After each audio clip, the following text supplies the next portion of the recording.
Hi, welcome to Full Moon Film Buff. This is episode 18. We're going to talk about I Was a Teenage Werewolf from 1957. I watched this on DVD. I had heard of it, of course, before, but I had never seen it. First, let's talk about the prominent crew and cast. This movie was directed by Gene Fowler Jr., written by Herman Cohen and Abin Candle, and with the effects by Philip Shear. Gene Fowler was a very successful film editor before and after his short period as a director. He even won the Academy Award for the documentary Seeds of Destiny in 1946, done while on service with the U.S. Army Special Services in World War II. Herman Cohen did more work as a film producer than a writer, but he would write pictures when the need arose. Abin Candle essentially had two careers, one writing prestigious scripts for major film studios, the other writing low-budget exploitation films where he would use a pseudonym.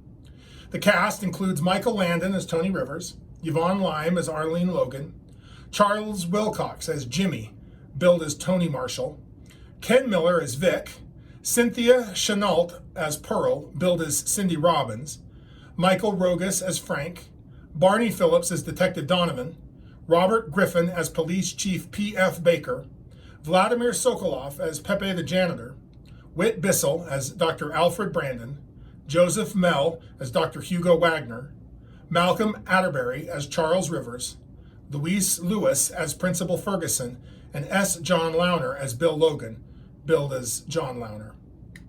Michael Landon is at the very beginning of what will be an epic career, particularly in television. His TV stardom kicked off in 2 years with his role as Little Joe Cartwright on Bonanza, one of the first TV series broadcast in color, and which lasted 14 seasons. Almost immediately after Bonanza was canceled, Michael moved on to 8 seasons as Charles Pa Ingalls on Little House on the Prairie. He finished his career as a probationary angel, Jonathan Smith, in Highway to Heaven, a show he created, produced, wrote, and starred in. Yvonne Lime acted from 1956 to 1968 and then retired. Yvonne dedicated the rest of her life to philanthropy. She helped found International Orphans Incorporated, an organization helping orphans in Japan and Vietnam. The organization later changed its name to Child Help and redirected their efforts towards abused and neglected children in the United States. I really like this movie. It is perhaps more trapped by the time and place that it was made than any other movie that we've discussed so far, since it's trying very hard to represent teen culture, and teen culture changes faster than just about any other kind of culture out there. Teens haven't acted like this for 70 years. But the underlying tension of growing up and transitioning from a child to an adult and dealing with authority, that's still real. Plus, Michael Landon is the real deal as an actor. I really enjoyed it. The most interesting tidbit I found out about this movie is that a very young Jack Nicholson was turned down for the lead role because he was the, quote, wrong type. Now, obviously, we're going to get to Jack Nicholson much later when he plays a werewolf in Wolf in 1994. Now let's discuss the spoilers. A crowd of high school students watch Tony Rivers and Jimmy trade blows at Rockdale High School.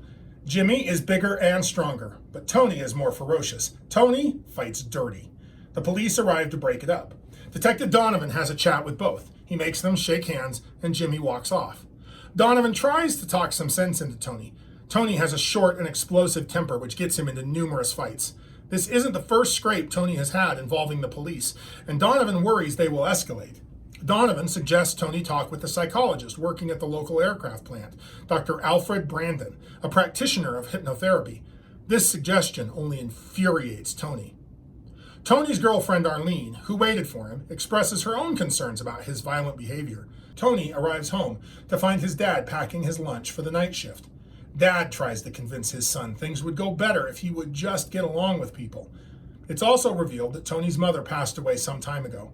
That evening, Tony arrives at Arlene's house to pick her up for a Halloween party. He honks the horn outside. This behavior reinforces for Arlene's dad that Tony is unsuitable for their daughter. He insists Tony call on his daughter properly. Tony is surly and petulant. Before they get in the car, Arlene again begs Tony to see the doctor Detective Donovan recommended. Tony objects and refuses. The Halloween party is already underway at the, quote, haunted house, an old house the teenagers hang out at. We meet some of their friends. There's Frank, who arrives stag, Vic the bongo player, and his girlfriend Pearl, the only one in a costume. They play practical jokes on each other. Tony tricks Vic into getting a bucket of water dumped on his head. When Vic blows a trumpet behind Tony, Tony attacks Vic and strikes Arlene when she tries to intercede. After seeing the shocked expressions on his friends' faces, Tony realizes he really does need help and goes to see Dr. Brandon. Dr. Alfred Brandon gives Tony a physical exam. He explains that before we enter the mind, we must know the condition of the body. Brandon concludes Tony's troubled history and excellent physical shape make him a perfect subject for his experiments with a serum that he has developed that regresses personalities to their basic primal instincts. Brandon believes the only future mankind has is to return to their primitive past and release those instincts. Although his assistant, Dr. Hugo Wagner, protests that the experiment might kill Tony, Brandon expresses no regrets. He compares Tony to a guinea pig and says that this is no different than animal testing. Brandon injects Tony with the serum, telling Tony it is a sedative to prepare him for hypnosis. During a series of hypnotic sessions, Brandon draws out Tony's traumatic childhood memories and suggests to Tony that he was once a wild animal.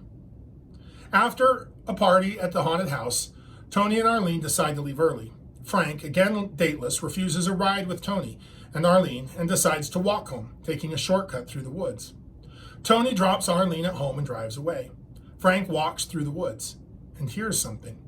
The rustling behind him is more noticeable and closer. He turns to confront it, but there is nothing there. He picks up the pace and then begins to run from this unseen menace. He sees it and screams. Donovan and Police Chief Baker review photographs of the victim and notice the fatal wounds look like fang marks. But there are no wild animals in the area.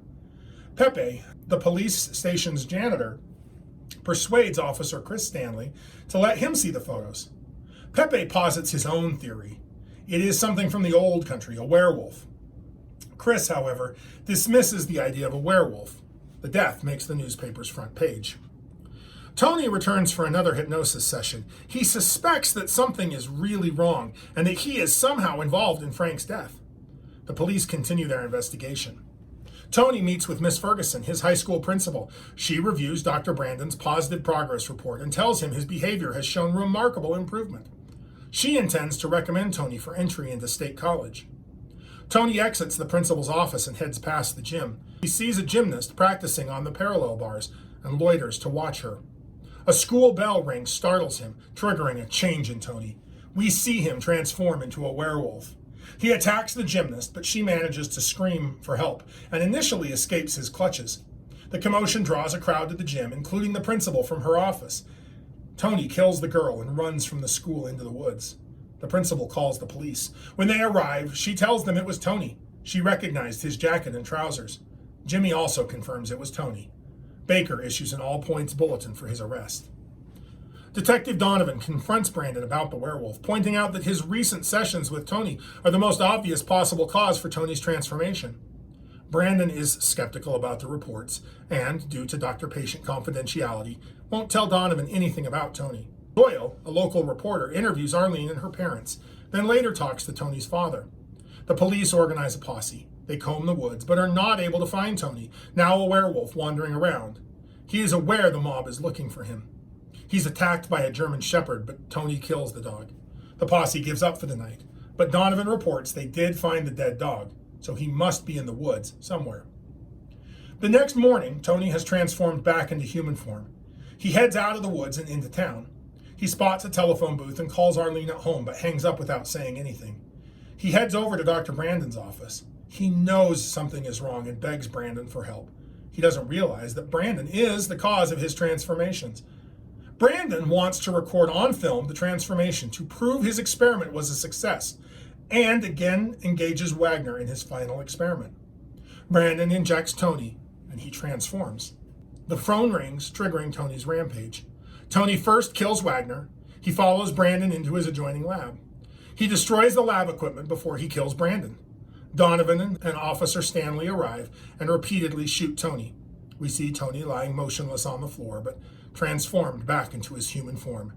We close with Donovan looking down on Tony's corpse, telling us it is not for man to interfere in the ways of God. This movie does add an interesting new trick to the standard old dissolves we've seen dozens of times so far. The filmmaker adds a degree of visual distortion to the screen, making the images wavy. I've most frequently seen the effect in cartoons used to indicate when a character is remembering something. I found it very effective here. It adds to the sense of fluctuation and transformation and metamorphosis. Plus, it has the benefit of obscuring the details of the intermediate makeup shots, helping them to blend more seamlessly from one into the other. As a result, the transformation looks better and occurs quicker, disrupting the flow of the developing action scenes less. I suspect that this was done to decrease the budget, reduce production time, and reduce budget, though I don't know that for certain. It was a nice step forward in something I had not been expecting it. However, this film has almost exactly the same lore as the last movie we watched. A mad scientist uses a serum to create a werewolf who transforms under moments of severe distress. Same thing. I was actually very interested in the hope that we were going to learn more about the werewolves in Pepe's native Carpathia. That would have been fun. I Was a Teenage Werewolf was a pretty big hit, and it's credited with kicking off the teen exploitation subgenre of films. AIP, the company that made I Was a Teenage Werewolf, almost immediately went back to the well and made 3 more teenage monster movies over the next 2 years, jumping to a revenant, a vampire, and a hypnotized serial killer. A exploitation film is a film that seeks to exploit a target audience, exploiting current trends or niche genres with oftentimes lurid content. So, for example, a teen exploitation movie is not necessarily a movie that is exploiting teens. It's a movie that's trying to make money off of a teenage audience. And teenagers were very much becoming their own separate audience at this point in history, in music, in clothes, in fashion, and in movies. And filmmakers responded by making movies that they thought would appeal to teenagers. The earliest exploitation films back in the 30s and 40s, and there had been exploitation films before, almost all tried to dodge film censors by claiming that they were educational content. So they would make a movie purporting to teach the evils of drug use and then use that as an excuse to show people doing a lot of sexy things and saying, oh no, don't do drugs, that kind of thing.